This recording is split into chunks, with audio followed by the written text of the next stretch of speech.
Shalom Yeladim.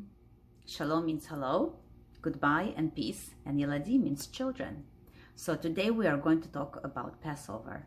And actually we are going to talk about the Seder.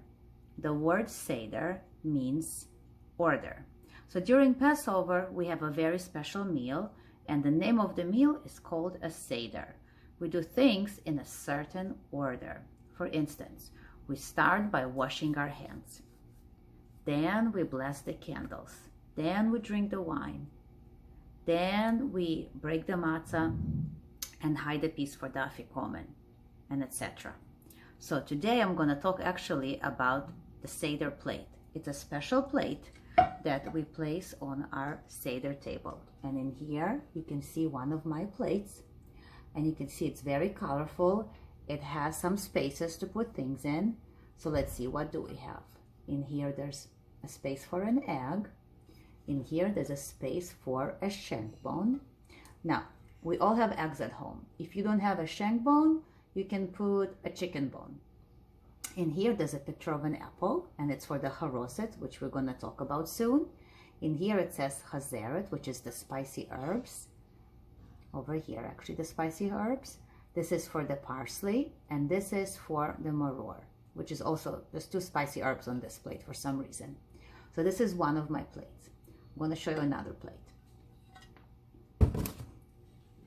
This plate is not very colorful.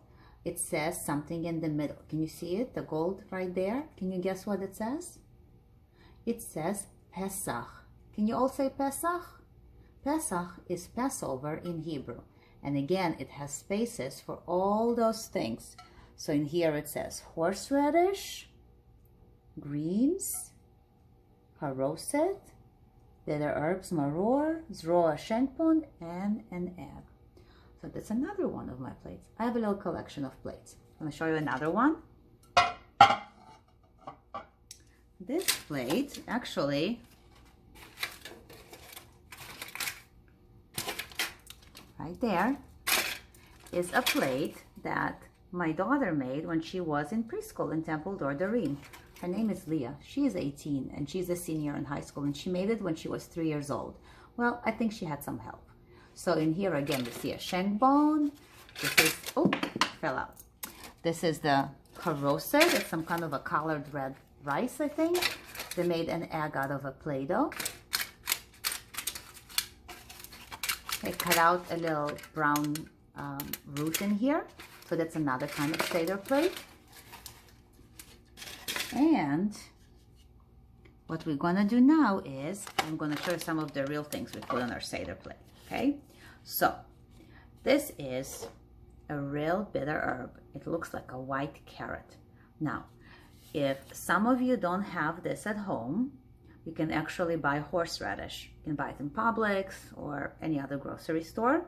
If you don't have horseradish or this root at home, you can even use some ginger, because ginger is spicy. The idea is to eat something spicy. And why do we eat something spicy and bitter? To remember that our ancestors, the Jewish slaves, their lives were very, very bitter in Egypt. They were not happy.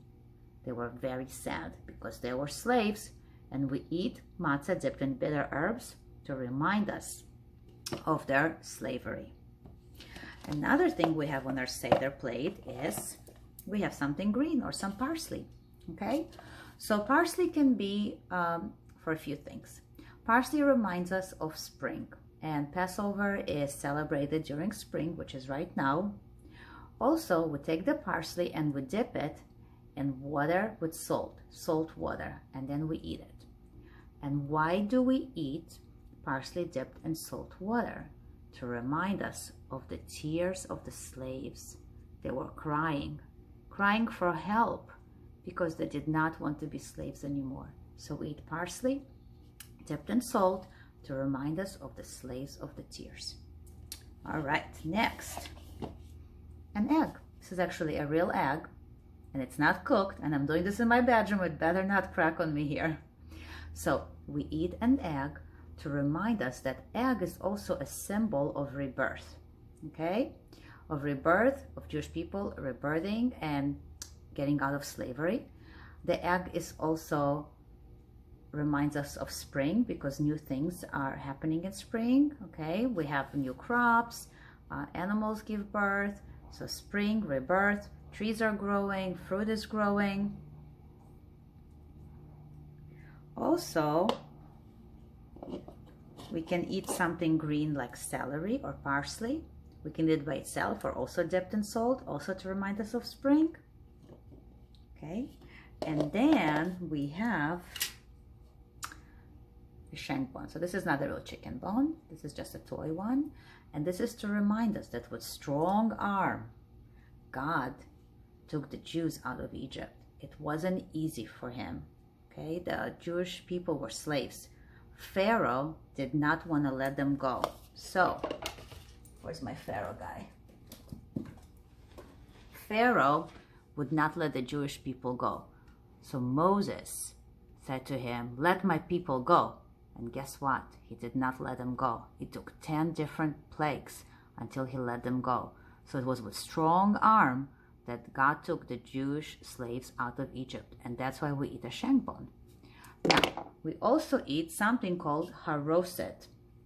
And haroset is made from apples.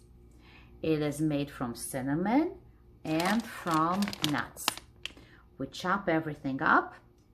We add some wine, or you can add some grape juice, and we make a haroset. It basically looks like a mush, like baby food, like a mortar. And the reason we eat haroset is to remind us how our Jewish people were slaves, and when they built Pharaoh's cities, they used the mortar to build the cities with, to put the rocks together. It was like the glue that held the rocks together. So it reminds us also of slavery. So basically a lot of the things on our Seder plate remind us of slavery. Okay, so now we are going to do a song. It's called Make Haroset. So everybody, have an apple, have some nuts, some cinnamon, and some wine. And are we ready? Make haroset, chop, chop, chop, apples, nuts, and cinnamon. Add some wine, it's lots of fun. Make haroset, yum, yum, yum. So I hope you enjoyed this lesson about the Seder plate. And if you do not have a Seder plate at home, do not panic. No reason to go start looking to buy one. You can actually make one with your kids. So I am going to add a link under the comments that will give you ideas of how to make a homemade Seder plate.